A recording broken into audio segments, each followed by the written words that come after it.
Hi, I'm Lisa Anderson with this week's Supply Chain Byte. So what's top of mind is the critical need to build your capabilities and capacities, and specifically regionally.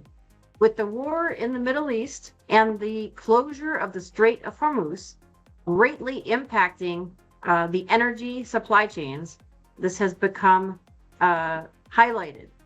So if we look at the U.S., we are energy independent, so that's great news. However, regionally, California is not. Over the last couple of decades, they've been shutting down oil production and refining capabilities.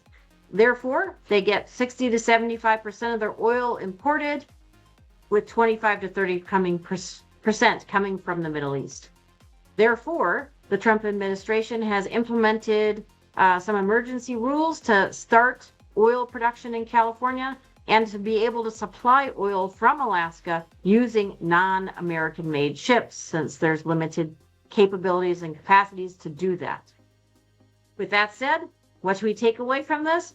We should be looking at building upon our manufacturing capabilities, distribution, transportation, skill sets, people, technologies, and systems, so that you can be more resilient to changing global conditions as well as customer needs to ensure success.